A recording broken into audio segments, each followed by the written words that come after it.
តាមពិតខ្ញុំត្រូវមកជួបលោកគ្រូអ្នកគ្រូពីអាទិត្យមុនហើយប៉ុន្តែដោយសារតែជប់រវល់ទៅសូមលោកគ្រូវិស័យវិទ្យាចេះតែវិទ្យាទៅបាទជំរាបសួរលោកគ្រូបាទលោកគ្រូអញ្ចឹងអធិស្ឋានអញ្ចឹងលោកគ្រូអ្នកសិក្សាទាំងអស់គ្នាត្រូវរៀនមុខវិជ្ជាលោកគ្រូប្រហែលសប្តាហ៍ដែរមិនមែនជាមុខវិជ្ជារបស់ខ្ញុំទេហ្នឹងវាយើងហៅទៅមុខវិជ្ជាហ្នឹងគេហៅថាមុខវិជ្ជាការប្រើប្រាស់កុំព្យូទ័រនិងវិទ្យាឌីជីថលអញ្ចឹងទៅនឹងមានជួបលោកគ្រូអ្នកគ្រូផ្សេងទៀតទៅតាមជំនាញរបស់គាត់អញ្ចឹងទៅបាទអញ្ចឹងណាបាទมันបានជួបខ្ញុំរហូតទេណាបាទមុខវិជ្ជាហ្នឹងដោយលោកគ្រូបានរៀនប្រហែលសប្តាហ៍ណាតាមខ្ញុំទៅបាទអញ្ចឹងខ្ញុំឃើញ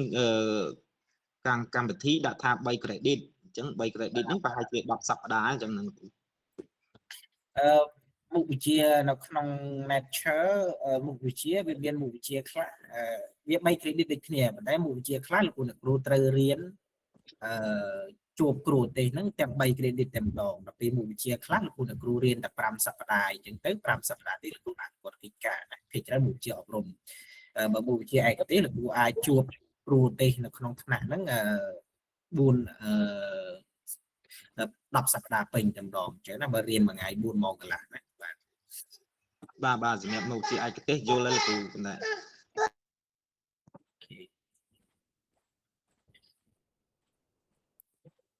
បាទអញ្ចឹងខ្ញុំអាចចាប់ផ្ដើមតែម្ដងទៀតមួយខាត់ទៀតបាទនេះគឺជាខ្លឹមសារដែលលោកគ្រូត្រូវរៀនជាមួយខ្ញុំព្រឹកនេះពេញហើយមានរៀនទេអាចថាពិភាក្សាគ្នាទៅព្រោះខ្ញុំក៏មិនមែនអ្នកជំនាញអ្នកសរសេរ AI អីដែរក៏តែជាបទពិសោធន៍ក្នុងការចែករំលែកជូនលោកគ្រូបាទហើយលោកគ្រូក៏ជាថ្នាក់ Master ដែរណា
តិចចម្លើយត្រូវ លោកគ្រូអត់ឃើញចម្លើយលោកគ្រូ លោកគ្រូចេះនេះទៀត ហើយជូនតោហើយអត់ឃើញចម្លើយ ចាប់ហើយ5សំណួរខុសអស់3ហ្នឹងមានអីទៀតធ្លាក់បាត់ហើយលោកគ្រូខ្ញុំ ហ៎មិនអីទេបាទមានតែយកបន្ទុកអី ព្រះសូមលោកគ្រូចម្លើយទី3ខ្ញុំ screen មើលខុសដែរលោកគ្រូហ្នឹងលោកគ្រូបានធីកចូលចម្លើយត្រូវឬយ៉ាងម៉េច ចម្លើយទី3 ចម្លើយមើលកន្លែងណាលោកគ្រូខ្ញុំគ្រីហើយអត់ឃើញចេញចម្លើយ ខ្ញុំបាត់អត់ឲ្យមើលបាទលោកគ្រូចម្លើយទីសំណួរទី3ខ្ញុំអត់បានភិកចម្លើយអញ្ចឹងខ្ញុំគុណបន្ទុកឲ្យ10ផងទៅព្រោះមួយសំណួរនោះវា10បន្ទុកបាទ ទី3នឹងចម្លើយត្រូវមួយណាលោកគ្រូ ចម្លើយត្រូវខណាលោកគ្រូខ អញ្ចឹងខ្ញុំគ្រីខខ្ញុំគ្រូឲ្យខុសដែរ អាហ្នឹងយើងទៅលោកគ្រូកែបាក់ទុំមិនអញ្ចឹង ត្រូវតើលោកគ្រូ ខ្ញុំគ្រីត្រូវទេតែលោកគ្រូឲ្យបន្ទុក លោកគ្រូខ្ញុំគ្រីខដែរខ្ញុំខុសបាត់ហើយហ្នឹងមិនឃើញលោកគ្រូ អាហ្នឹងយើងទៅកែបាក់ទុំមិនអញ្ចឹងលោកគ្រូយើងទៅកែបាក់ទុំពេលដែលសំណួរយើងមានបញ្ហាគេនេះហើយគេថែមសំណួរយើង បានបន្ទុក free លោកគ្រូ ថែមបន្ទុកយើង បានបន្ទុក free ហ្នឹង លោកគ្រូខ្ញុំសូមមួយឧទាហរណ៍ថាវិញ្ញាសាហ្នឹងបងទីបាទសម្រាប់ខ្ញុំមកយើងរៀនអត់ទាន់ដល់ទេមិនរៀនហ្នឹងតែគេចេញវិញ្ញាសាមកឧទាហរណ៍ឈ្មោះទី1អញ្ចឹងយើងរៀនអត់ដល់មិនរៀនតែវិញ្ញាសាចេញមកលើសមិនរៀនតែយើងរៀនយើងឲ្យបន្ទុក free ដែរ អាហ្នឹងប្រហែលជាអ្នកគ្រូសួរតាក់ទងជាមួយនឹង test standard ប្រចាំខែប្រចាំឆ្នាំណា ចា ហ្នឹងហើយអ្នកគ្រូជាក់ស្ដែងបើយើងនិយាយពី test standard សូមចេញក្រៅបន្តិចលោកគ្រូបើយើងនិយាយពី test standard ដើម្បីធ្វើឲ្យ test នឹង standard បានទី1 test ហ្នឹងវាត្រូវជាមួយនឹងខ្លឹមសារមេរៀនអត់ហើយទី2ដំណើរការនៃ test ហ្នឹងធ្វើតាមការណែនាំរបស់ក្រសួងឬក៏តាម guideline ណាមួយត្រឹមត្រូវអត់ចម្លើយខ្ញុំឆ្លើយទៅអ្នកគ្រូវិញបើអ្នកគ្រូយក test ហ្នឹងទៅឲ្យសិស្សគាត់ធ្វើសួរថា test ហ្នឹងវា standard អត់ហើយព្រោះវាអត់ឆ្លើយនៅទី1អញ្ចឹងបើតាមខ្ញុំអានការណែនាំរបស់ក្រសួងនិងការណែនាំរបស់នៅក្នុងគម្រោងហ្នឹងពេលដែល test ហ្នឹងចាញ់ទៅផុតមេរៀនចាញ់ទៅហួសមេរៀនដែលយើងបរៀនអញ្ចឹងលោកគ្រូអ្នកគ្រូគឺមានសិទ្ធិកែនៅក្នុងសិលឹកនៃការហ្នឹងសិលឹក test ហ្នឹងកែនៅលើ test ហ្នឹងតែម្ដងអញ្ចឹងណាបាទអញ្ចឹងបើយើងយក test ហ្នឹងទៅឲ្យសិស្សគាត់ធ្វើបើសិស្សហ្នឹងក៏អត់ទាន់រៀនដល់ប៉ុណ្ណឹងអាហ្នឹង test standard ហ្នឹងបាទអញ្ចឹងអាហ្នឹងបើយើងដោយសារតែសារណាបញ្ញាបត្រជាន់ខ្ពស់របស់ខ្ញុំទៅសេទៅលើ test ហ្នឹងការអនុវត្ត test ហ្នឹងអញ្ចឹងប្រហែលជាខ្ញុំដឹងរឿងច្រើនទៅលើការធ្វើ test ហ្នឹងអញ្ចឹងដើម្បីឲ្យ test មួយហ្នឹងវាមានភាពត្រឹមត្រូវវាអាចជឿជាក់បានតើវិញ្ញាសាហ្នឹង standard នៅពេលដែលនិយាយថាវិញ្ញាសា standard តើតែវិញ្ញាសាហ្នឹងរៀបចំមកឆ្លើយតបទៅនឹងលទ្ធផលរំពន្ធទុករបស់ក្រសួងឆ្លើយតបទៅនឹងវត្ថុមេរៀនឆ្លើយតបទៅនឹងខ្លឹមសារដែលលោកគ្រូបង្រៀននៅក្នុងថ្នាក់ហើយដល់ពេល2គឺដំណើរការ test ដំណើរការហ្នឹងមានលក្ខណៈ standard មានលក្ខណៈ standard បែបណាមានការប្រជុំមុនពេលប្រឡងមានការបែងចែកអនុរិយមានការបែងចែកអ្នកកែបន្ទុកអ្នកបញ្ចូលទិន្នន័យទៅក្នុង data អញ្ចឹងអាហ្នឹងបាន standard ហើយនៅក្នុងការរៀបចំប្រឡងគឺដូចបាក់ឌុបគ្នាបាទតែម្ដងគេអាហ្នឹងបាន standard អញ្ចឹងដល់ពេលអាពីរនឹងបូកចូលគ្នាបានគេអាចគេចាញ់ទៅជាលទ្ធផលមួយថាអាចជឿជាក់បានអញ្ចឹងសំណួរអ្នកគ្រូសួរខ្ញុំមិនថាបើមន្ទីរឬក៏ក្រសួងចាញ់មកហួសតែវាហួសខ្លឹមសារមេរៀនសិស្សគាត់រៀនធ្វើម៉េចស្តង់ដារដែរអត់អញ្ចឹងអត់ស្តង់ដារតែហ្នឹងវាស្តង់ដារហើយប៉ុន្តែដំណើរការដែលយើងធ្វើហ្នឹងវាអត់ស្តង់ដារដោយសារអីដោយសារតែខ្លឹមសារដែលចាញ់មកហ្នឹងវាហួសមេរៀនដែលសិស្សគាត់រៀនហ្នឹងអញ្ចឹងវាពិបាកអញ្ចឹងណាអញ្ចឹងសិស្សយើងអត់អាចយកទៅវាស់សិស្សបានទេជាភាសាបច្ចេកទេសគេហៅថា valid ហើយនឹង reliability នៅក្នុងជា assessment វិញអញ្ចឹងនេះហើយនៅក្នុង guideline របស់ក្រសួងហើយក៏ដូចជា guideline របស់គម្រោងកែលម្អការអប់រំហ្នឹងខ្ញុំសូមបង្ហាញសៀវភៅមួយដោយសារតែខ្ញុំ សារណារបស់ខ្ញុំនេះខ្ញុំទៅសេរឿងតេស្តហ្នឹងអញ្ចឹងខ្ញុំប្រហែលជាដឹងរឿងច្រើនទៅលើការរៀបចំតេស្តទៅលើដំណើរការរៀបចំតេស្តអីហ្នឹងអាណាចេះ ជំរាបសួរលោកគ្រូកាត់ប្រសាសន៍លោកគ្រូដែរ បាទ ធម្មតាយើងធ្វើតែក្រែងយើងពឹងផ្អែកទៅលើកម្មវិធីសិក្សាមែនអត់លោកគ្រូឧទាហរណ៍ថាកម្មវិធីសិក្សាយើងត្រូវរៀនដល់នឹងស្រាប់តែលោកគ្រូអ្នកគ្រូនោះគាត់អត់បរៀនដល់នឹងទេដល់ពេលគេចេញដល់នឹងចុះអញ្ចឹងយ៉ាងម៉េចវិញលោកគ្រូហ្នឹងតែការទទួលខុសត្រូវរបស់គាត់អ្នកបរៀនឬក៏យ៉ាងម៉េច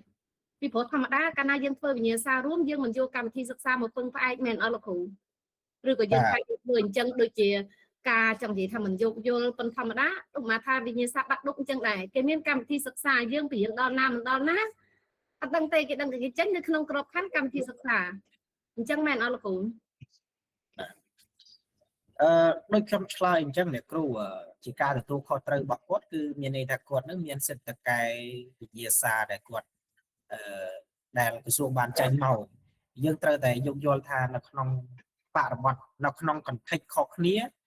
ការអនុវត្តគឺខុសគ្នាជាក់ស្ដែងនៅក្នុងបើយើងនិយាយទៅលើការជជែកពីការវាតម្លៃគេត្រូវផ្អែកទៅលើ4ធាតុសំខាន់ទី1 context ទី2 input ទី3 product process ហើយនិង product អញ្ចឹងបើករណីថាសាលានឹងគាត់ចប់ធុរៈគាត់អខាននៅក្នុងការដែលអត់បានបរិយាខ្លឹមសារហ្នឹងអញ្ចឹងយើងពីក្រៅទៅយើងមើលថាអូបើធ្វើអញ្ចឹងអត់ត្រូវទេដោយសារតែក្រសួងបានណែនាំកម្មវិធីសិក្សាមកហើយអញ្ចឹងដល់ពេលយើងចាញ់វិញ្ញាសានឹងតែមួយអ្នកដែលពិបាកបំផុតគឺសិស្សអញ្ចឹងសិស្សបើគាត់អត់ទាន់រៀនដល់ផងយើងទៅចាញ់វិញ្ញាសាដូចគ្នាមិនអញ្ចឹងជាការទទួលខុសត្រូវរបស់សាលារៀនជាការទទួលខុសត្រូវរបស់គ្រូគឺមានន័យថាគាត់មានសិទ្ធិក្នុងការណែនាំនៅក្នុងការលើវិញ្ញាសានឹងប៉ុន្តែរក្សាស្តង់ដារដដែលមានន័យថាយើងបន្ថយមកវិញអញ្ចឹងយើងអាចយកអាវិញ្ញាសាពីខែមុនមកមិនអាចបញ្ចូលមកហើយដល់ពេលអាវិញ្ញាសានៅក្នុងខែហ្នឹងយើងកាត់ចាញ់អាវិញ្ញាសាដែលសិស្សរៀនអត់ដល់ទៅប៉ុណ្ណឹងបានបាទអញ្ចឹងអាហ្នឹងគេមានការណែនាំរបស់គេតើលោកគ្រូតើយើងអាននេះខ្ញុំអានតែសភៅហ្នឹងទៅខ្ញុំធ្វើដោយលោកគ្រូដែរខ្ញុំឲ្យគេធ្វើចឹងឯងបើថាគាត់អត់អាចធ្វើបានខ្ញុំឲ្យគាត់ហ្នឹងធ្វើវិញ្ញាសាស្តង់ដារតាមគំរូគេមកមានកម្រិតសោចកម្រិតមធ្យមហើយតារាងលម្អិតអីដូចគេមកតែយើងធ្វើត្រូវមេរៀនដែលយើងតន់ហ្នឹងមកជាករណីគាត់អត់តន់ណាបាទហើយនឹងដោយលោកគ្រូប្រាប់ហ្នឹងបាទនៅក្នុងការប្រឡងបាក់ឌុបដូចគ្នាដែរហ្នឹងនៅក្នុងការប្រឡងបាក់ឌុបបើខ្ញុំចាំអត់ខុសទេណាខ្ញុំអត់ធ្លាប់ចូលក្នុងបាក់ឌុបអីប៉ុន្តែខ្ញុំចាំអត់ខុសទេពេលខ្ញុំរៀនទី12ហ្នឹងពេលដែលយើងរៀនពាក់កណ្ដាលឆ្នាំគឺក្រសួងចាប់ផ្ដើមឲ្យយើងរៀនពីមេរៀនណាមួយដែលនឹងត្រូវចាញ់ឲ្យធ្វើអត់ទីគ្រូដោយយើងរៀនពីច្រាស់មួយវិញណាបើនេះតែយើងរៀនពីអាមេរៀននៅក្នុងវិទ្យាល័យដែលខ្ញុំរៀនហ្នឹងគឺបាននេះរៀនពីច្រាស់វិញដោយថាបើគេមើលទៅថានៅក្នុងឧទាហរណ៍ដំណើរការដែលរៀននឹងរៀនហ្នឹងមើលទៅដល់ចុងឆ្នាំអត់ចប់អីអញ្ចឹងគេអាចចាប់ពីច្រាស់វិញដោយសារអីដើម្បីឆ្លើយតបជាមួយកម្មវិធីអាហ្នឹងគឺឆ្លើយតបជាមួយនឹងវិញ្ញាសាដោយសារវិញ្ញាសាបាក់ឌុបយើងអត់មានសិទ្ធិកែទៅចាញ់មកគេចាញ់អីអញ្ចឹងដើម្បី respond ទៅនឹងអាហ្នឹងបានគឺមានតែសិស្សហ្នឹងត្រូវរៀនពីច្រាស់មកវិញឬក៏រៀនឲ្យទាន់មួយខ្លឹមសារហ្នឹងតែម្ដងអញ្ចឹងណាបាទអានេះសភៅហ្នឹងលោកគ្រូអាចដូនបានចេញពីនេះដូនចេញបានពីអ៊ីនធឺណិតលោកគ្រូវាយតែពាក្យនេះទៅការធ្វើតេស្តស្តង់ដារកម្រិតសាលារៀនអញ្ចឹងនៅក្នុងនេះគឺមានការណែនាំហើយបាទក្នុងមានការណែនាំថាដើម្បីធ្វើតេស្តស្តង់ដារលោកសាលារៀនត្រូវធ្វើម៉េចយកវិញ្ញាសាចេញពីណាហើយឧទាហរណ៍វិញ្ញាសានឹងចេញលើធ្វើម៉េចអញ្ចឹងណាបាទអញ្ចឹងសូមត្រឡប់មកខ្លឹមសារមេរៀនវិញណាលោកគ្រូខ្ញុំសូមអត់បន្តទៅទៀតទេបាទលោកគ្រូសូមអធិស្ឋានគ្រូសូមបន្តិចគ្រូខ្ញុំនៅសាលារូបសល់ខាងខ្ញុំគឺធ្វើតេស្ត100សំណួរណាគ្រូខ្ញុំចង់បានសេចក្តីណែនាំអនុវត្តហ្នឹងទេលោកគ្រូចាំជួយទម្លាក់នៅក្នុងគ្រូផងគ្រូសូមមើលពួកខ្ញុំនៅសាលារូបសល់គឺឲ្យធ្វើតេស្តណាគ្រូបាន2ឆ្នាំហើយឆ្នាំទី1ម្ដងឥឡូវឆ្នាំទី2ម្ដងតែដាក់100សំណួរមកចង់បានអាការណែនាំតេស្តអនុវត្តកម្រិតសាលារៀនអញ្ចឹងគ្រូសូមសភៅហ្នឹងផងលោកគ្រូអាចទៅក្នុងអ៊ីនធឺណិតលោកគ្រូអាចដោតណាខ្ញុំចង់ឲ្យខ្ញុំអត់ចង់បោះជូនទេលោកគ្រូខ្ញុំនិយាយតាមត្រង់ហ្មងណាខ្ញុំចង់ឲ្យលោកគ្រូចេះស្រាវជ្រាវ តែលោកគ្រូអាចវៃពាក្យមកដាក់ថាការធ្វើតេស្តកម្រិតសាលារៀនអូខេនៅក្នុងសាលា digital ហ្នឹងក៏មានដែរលោកគ្រូអាចធ្វើបាន បាទ ចូលមកចូលមកគឺអាចដូនបានហ្នឹងបាទអញ្ចឹងខ្ញុំសូមបញ្ចប់ត្រឹមហ្នឹងហើយគ្រប់អរគុណច្រើនលោកគ្រូសម្រាប់ការចូលរួមធ្វើតេស្តហើយយើងនឹងបន្តទៅខ្លឹមសារសម្រាប់មកព្រឹកនេះហើយយើងអាចសម្រាប់នៅម៉ោង 9 កន្លះអីទៅបាទហើយចាំយើងបន្តទៀតបាទអញ្ចឹងសម្រាប់ដល់ទីយើងហើយយើងសម្រាប់15នាទីណាលោកគ្រូបាទអញ្ចឹងនៅក្នុងថ្ងៃនេះគឺយើងនឹងជជែកគ្នាទៅលើកម្មវិធី2នេះបាទនេះបាទអញ្ចឹងសម្រាប់ពីខ្ញុំទៅពេលដែលជជែករឿង AI មានលោកគ្រូមួយចំនួនក៏មាននិស្សិតមានសិស្សមានមនុស្សជាច្រើនជជែកទៅលើ AI ហ្នឹងថានៅពេលដែលឲ្យ AI ហ្នឹងហូរចូលទៅក្នុងថ្នាក់ឬក៏ AI ហ្នឹងហូរចូលទៅក្នុងការបរៀនរៀនថាមានគុណសម្បត្តិឬគុណវិបត្តិមិនកន្លែងនេះចង់សូមយោបល់ពីលោកគ្រូវិញថាតើឧទាហរណ៍ថានៅក្នុងថ្នាក់រៀនរបស់លោកគ្រូឲ្យ AI ហ្នឹងចូលទៅក្នុងថ្នាក់របស់លោកគ្រូថាតើមានគុណសម្បត្តិឬក៏គុណវិបត្តិបាទអញ្ចឹងហើយសូមពន្យល់ហេតុផលណាសូមលោកគ្រូពិសិដ្ឋបាទឃើញពិសិដ្ឋលើកដៃបាទពិសិដ្ឋនិមលបាទខ្ញុំប្រហែលជាហៅតកូនឬក៏មិនលោកគ្រូបាទសូមអធិស្ឋាន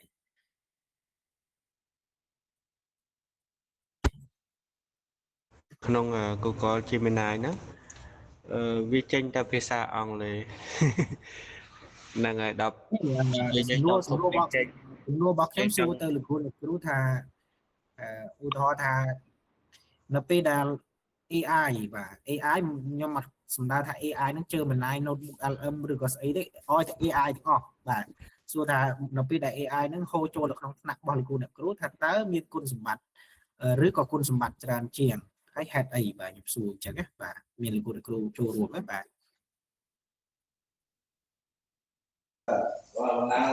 បាទជំរាបលោកគ្រូសម្រាប់កម្មវិធី AI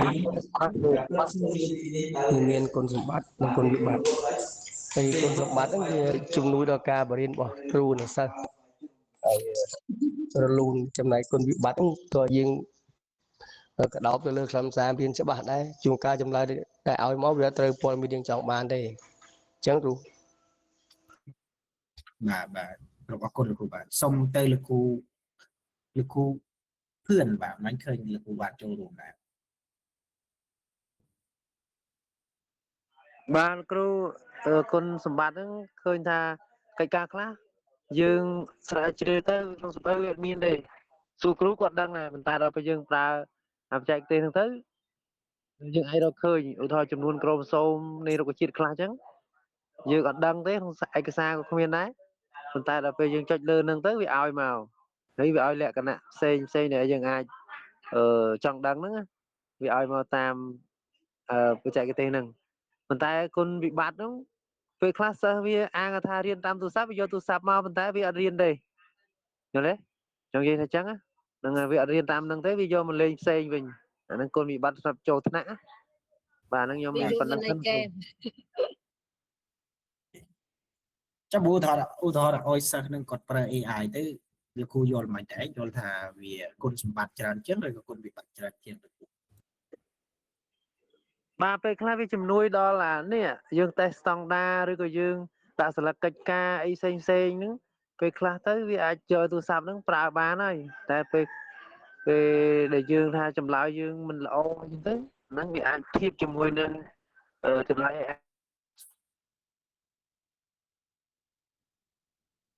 ហើយទៅវាល្អជាងយើងទៅអញ្ចឹងណាបាទតែ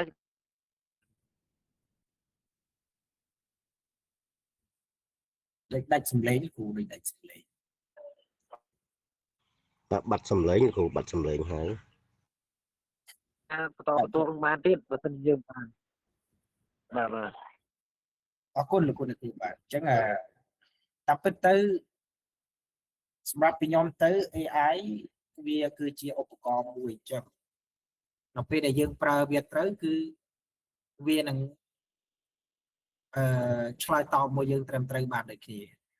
មានន័យថាបើយើងប្រើវាត្រឹមត្រូវវានឹងមានគុណសម្បត្តិតែបើយើងប្រើវាអត់ត្រឹមត្រូវទេវានឹងមានគុណវិបត្តិហើយនៅក្នុងថ្នាក់រៀនដូចគ្នាដែរបាទអញ្ចឹងនៅពេលដែលលោកគ្រូអ្នកគ្រូណែនាំឲ្យកូនសិស្សគាត់ប្រើនៅពេលដែលណែនាំវាអត់ត្រូវគឺវានឹងប្រើទៅគឺអត់ត្រូវដូចគ្នាកូនសិស្សពួកកូនសិស្សវាដឹងថាវាមករៀនបាទអញ្ចឹងវាអត់ដឹងថាតាមពិតភាគច្រើននៅស្រុកយើងយល់ថានៅពេលដែលអង្គុយនៅក្នុងថ្នាក់ទើបអាចរៀនបានណាតែតាមពិតសិស្សគាត់អាចរៀនបានគ្រប់ទីកន្លែងគ្រប់ពេលវេលាទាំងអស់អញ្ចឹងណាបាទអញ្ចឹងខ្ញុំអាចឧទាហរណ៍ថាលោកគ្រូអ្នកគ្រូដាក់សំណួរឲ្យកូនសិស្សអញ្ចឹងឲ្យកូនសិស្សគាត់ឆ្លើយណាឲ្យកូនសិស្សគាត់ប្រើ AI ឥឡូវឧទាហរណ៍ថាកូនសិស្សហ្នឹងគាត់ទៅសួរ AI ចេះឥឡូវឧទាហរណ៍ដល់លោកគ្រូអ្នកគ្រូសំណួរដាក់ជាលំហាត់មួយចោះអញ្ចឹងឧទាហរណ៍ថាកូនសិស្សគាត់ឆ្លើយកូនសិស្សទី1គាត់សួរថាតើលំហាត់នេះមានចម្លើយដូចម្តេច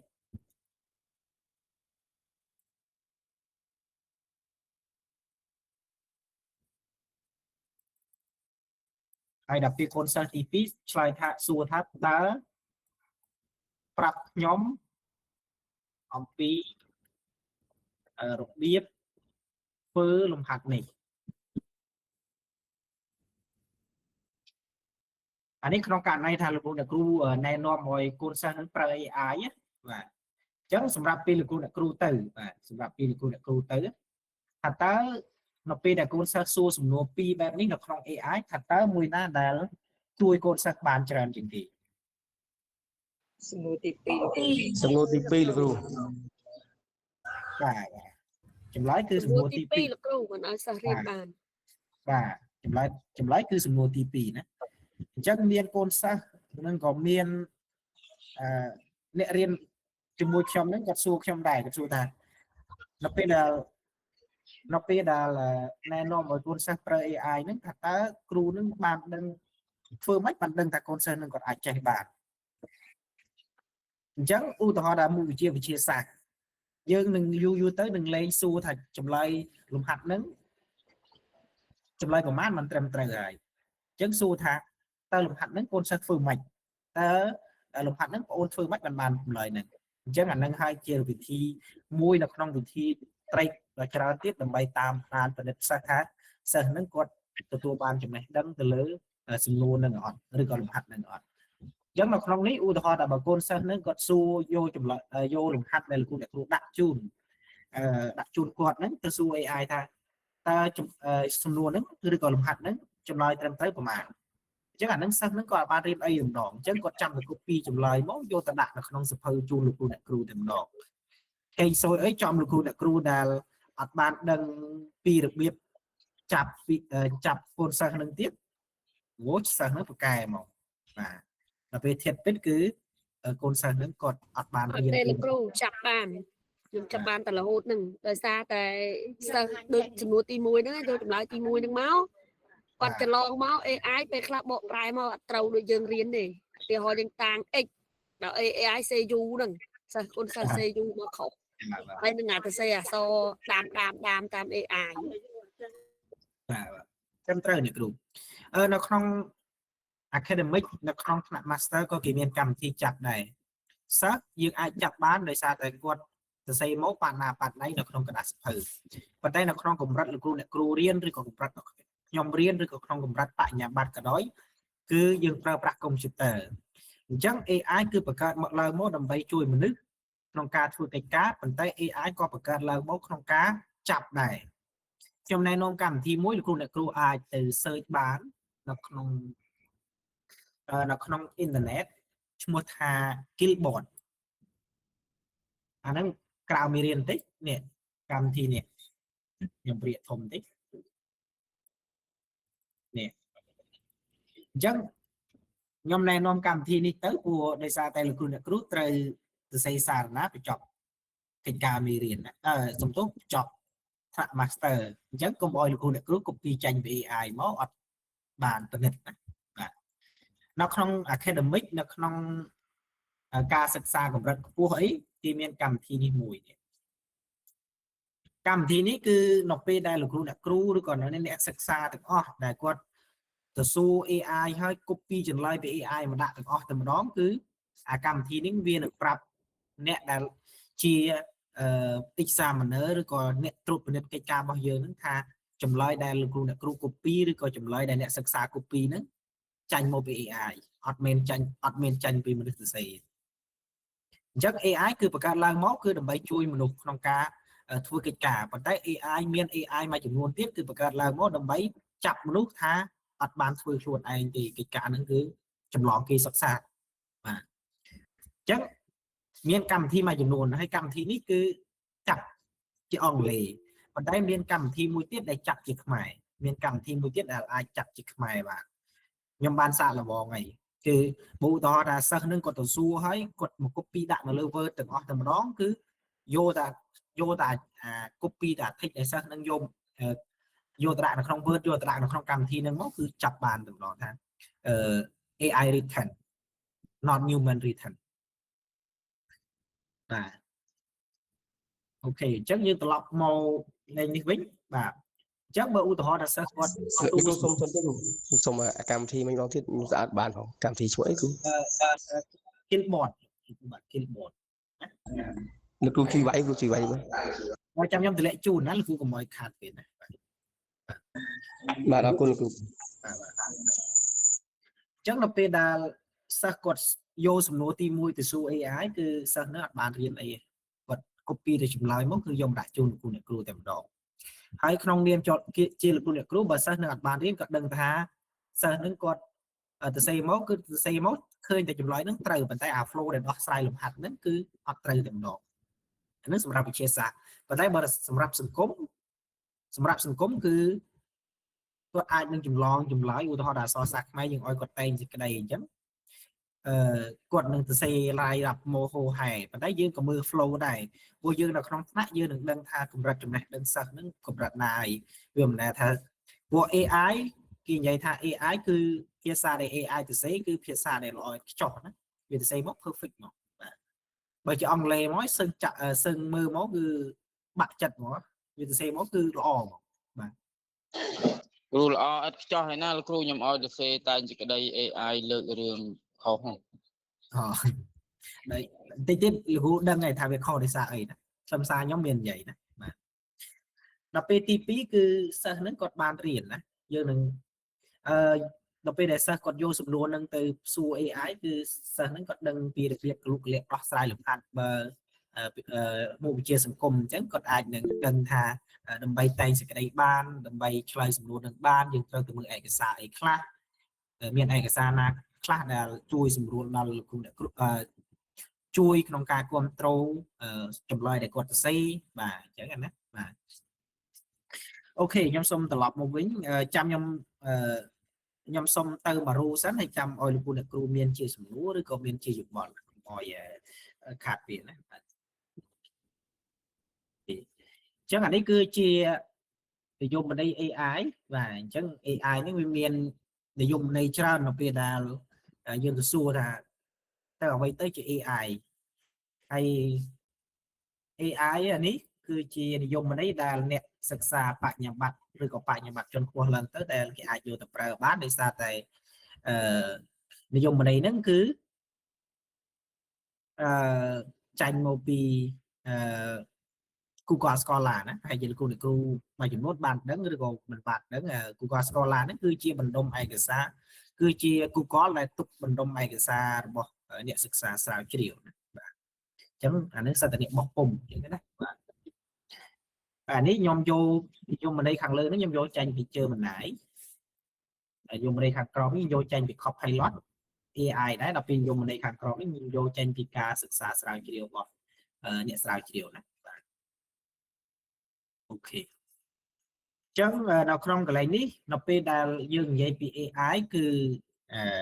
លោកគ្រូអ្នកគ្រូទាំងអស់គ្នាត្រូវតែស្គាល់ពីប្រមណា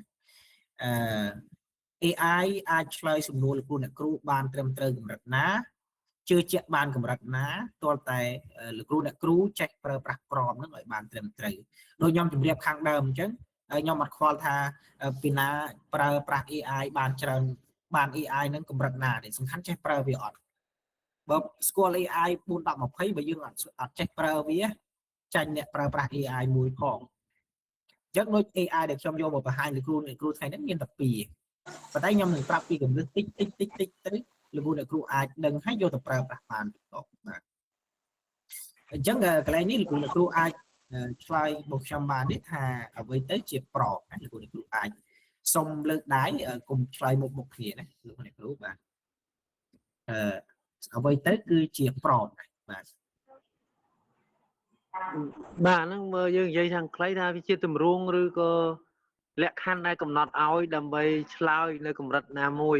កម្រិតវិទ្យាល័យយើងទៅឬកម្រិតអនុវិទ្យាល័យយើងទៅឬក៏កម្រិតសកលយើងទៅគ្រូដើម្បីឲ្យ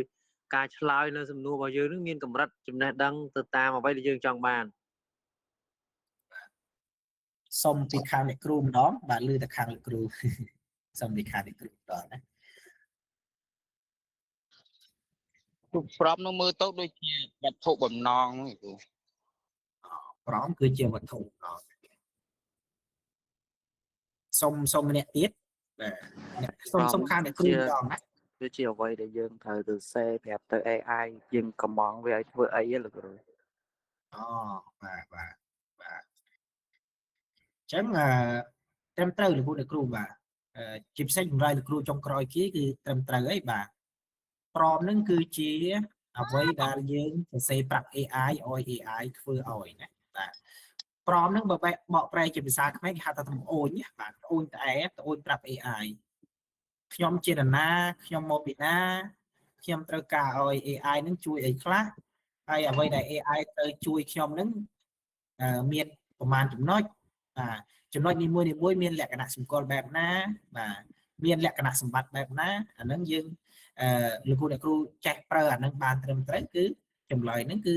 ឆ្លើយឲ្យលោកគ្រូជាទីគាប់ចិត្តហើយអានឹងបានឆ្លើយតបទៅនឹងសំណួរខាងដើមថាលោកគ្រូខាងដើមថា AI នឹង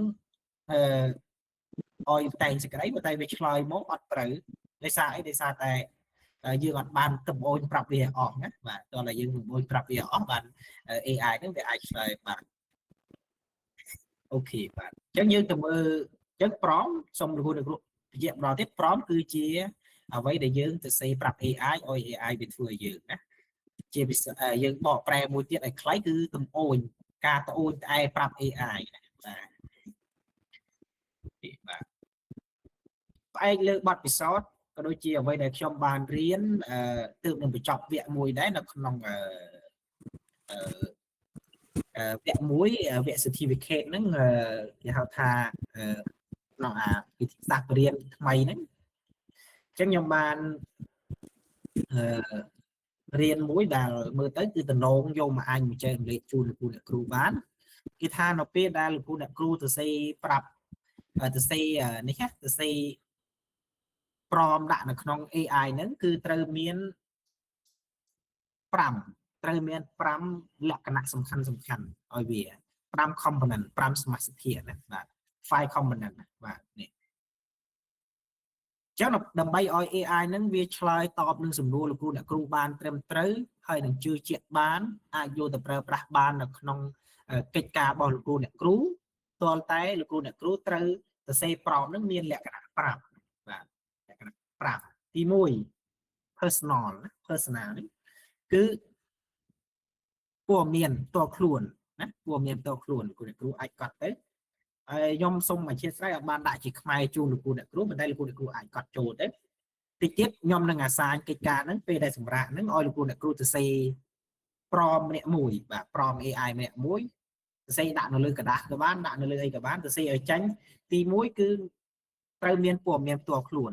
ព័ត៌មានផ្ទាល់ខ្លួនឧទាហរណ៍ថាខ្ញុំគឺជាគ្រូបង្រៀនថ្នាក់ទី7មុខវិជ្ជាប្រវត្តិវិទ្យា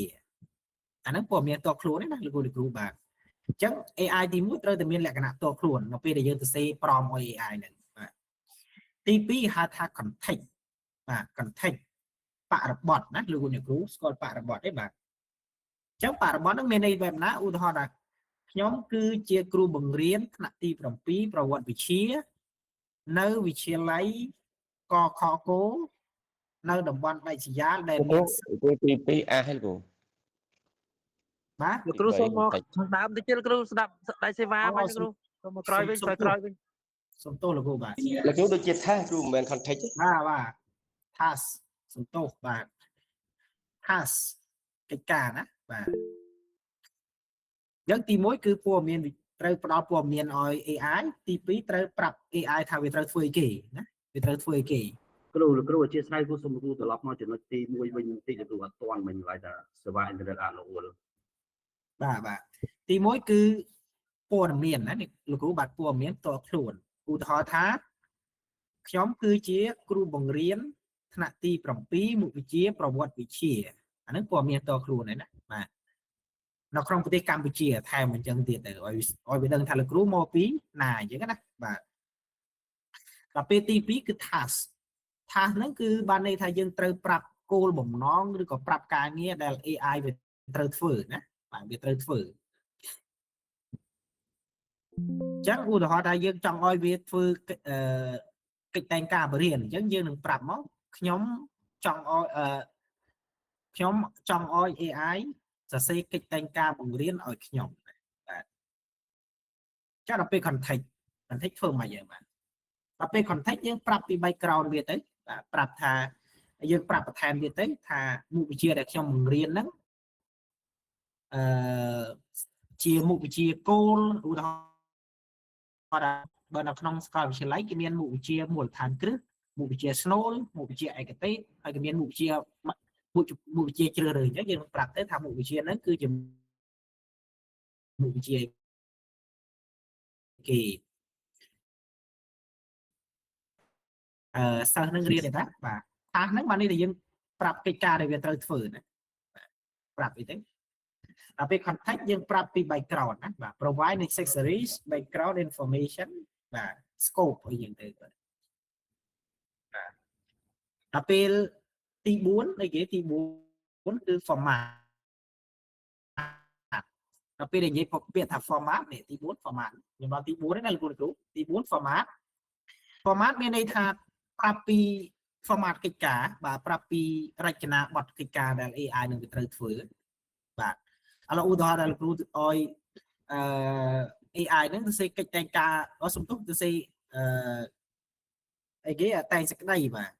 អញ្ចឹងបើអត់បានប្រាប់ format ទៅវាផងឧទាហរណ៍ថាតែងសេចក្តីមាន3ផ្នែកសំខាន់ទី1គឺសេចក្តីផ្ដើមសេចក្តីផ្ដើមហ្នឹងមានអីគេបាទមានអីខ្លះបាទមាន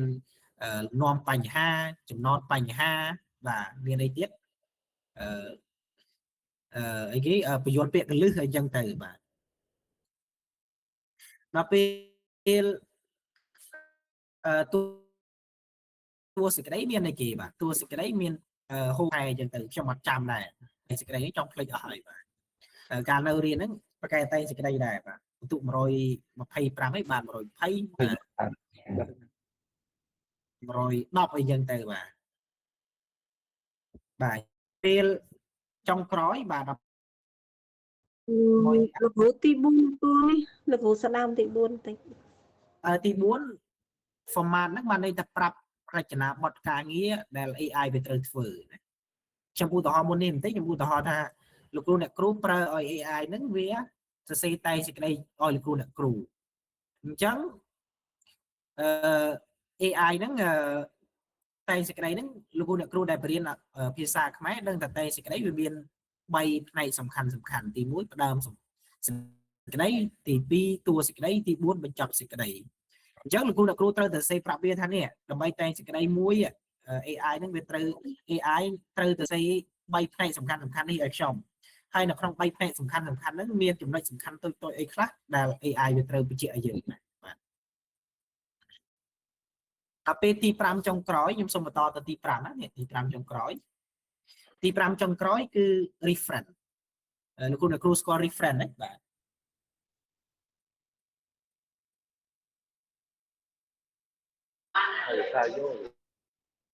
ឯកសារយោងលោកគ្រូបាទឯកសារយោងណាបាទ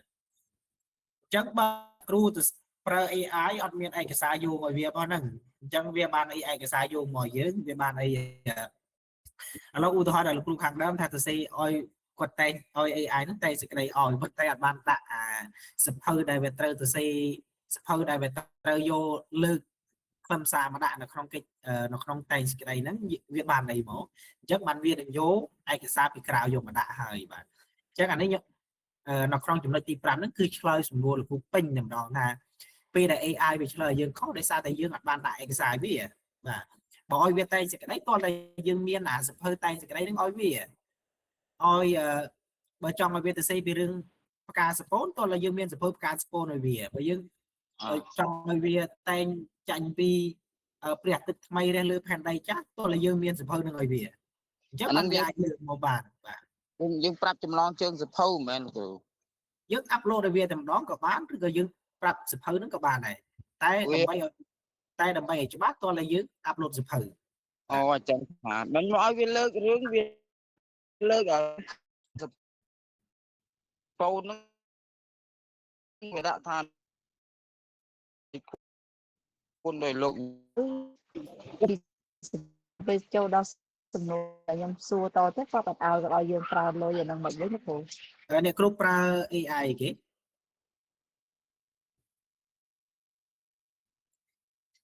AI ហ្នឹងគឺខ្ញុំដោនកម្មវិធីប្រើAI ដែលខ្ញុំយកមកប្រើនៅខ្ញុំណែនាំថ្ងៃនេះមានជើម្នាយនេះអត់ទឹកលុយណាអ្នកគ្រូបាទ free ណាបាទអស់តែអ៊ីនធឺណិតទេបាទ Gemini ល្អជាងព្រោះអត់ទៅគិតលុយបើ GPT គិតលុយមាន limit តាហេតុផលទី1ដែលខ្ញុំយកជើម្នាយមកហេតុផលសំខាន់ដែលខ្ញុំយក AI ជើម្នាយនឹងមកណែនាំគូអ្នកគ្រូមាន2ណាទី1គឺ AI ជើម្នាយនឹងស្គាល់ខ្មែរបានច្រើនបាទហើយមិនមែនខ្ញុំនិយាយណាមានបណ្ឌិតនិយាយដែរ